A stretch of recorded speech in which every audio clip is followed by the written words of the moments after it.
اهلا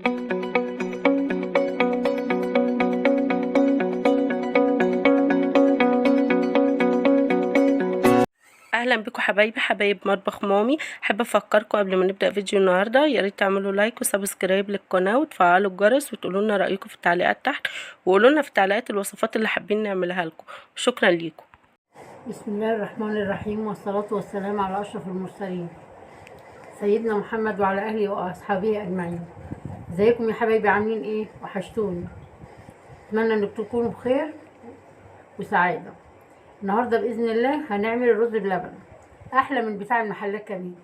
هنعمل منه رز بلبن العادي في الأطباق، وهنعمل منه رز بلبن يدخل الفرن.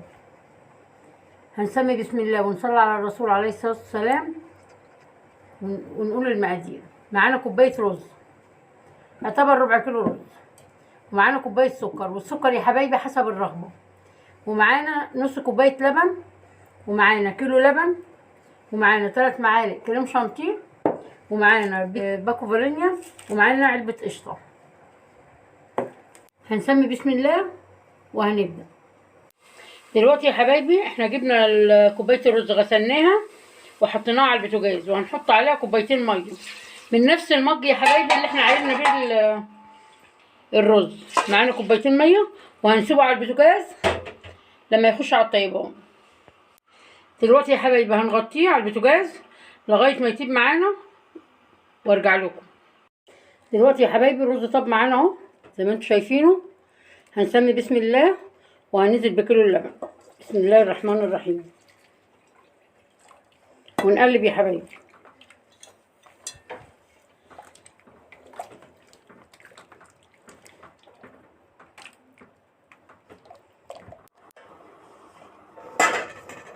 يا حبايبي الرز معانا اهو. بسم الله ما شاء الله، الله اكبر. بسم الله. هننزل بكوبايه السكر، والسكر زي ما قلت لحضرتكم ده طبعا الرغبه. عاوزاه مسكر قوي، عاوزاه مش مسكر، يعني انت براحتك.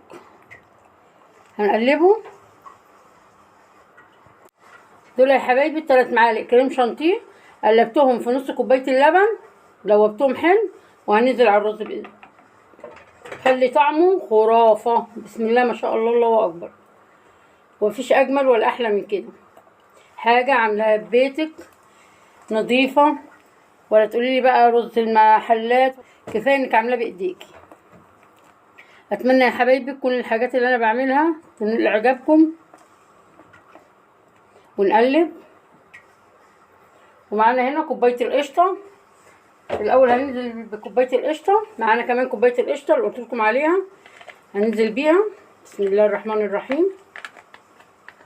هتدي طعم جميل قوي للرز ابو لبن، مع معلقتين الكريم شانتيه. ونقلب.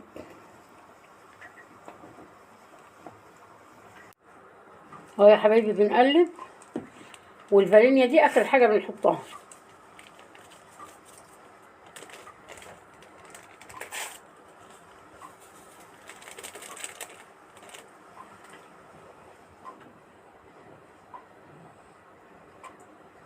بصوا يا حبايبي مفيش اجمل ولا احلى من كده.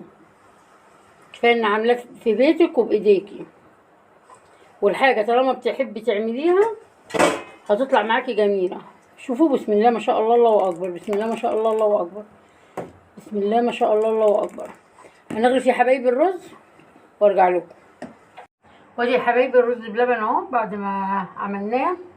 هنسمي بسم الله وندخل الطواجن دي الفرن.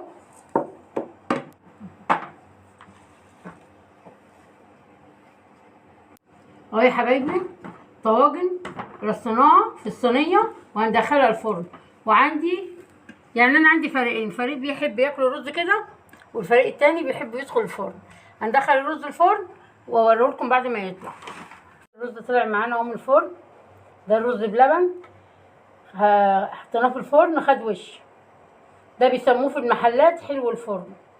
وده الرز بلبن العادي اللي احنا بنعمله، نفس الحاجه واحده، بس ده حطيناه في الفرن خد وش، وده حطينا عليه الزبيب. اتمنى يا حبايبي الفيديو بتاع النهارده يعجبكم، وما تنسونيش في اللايك والاشتراكات وتفعلوا الجرس عشان يوصل لكم كل جديد. واتمنى تجربوه، هيعجبكم والله، هيعجبكم قوي. وبألف هنا وشفا، وبحبكم في الله، والسلام عليكم.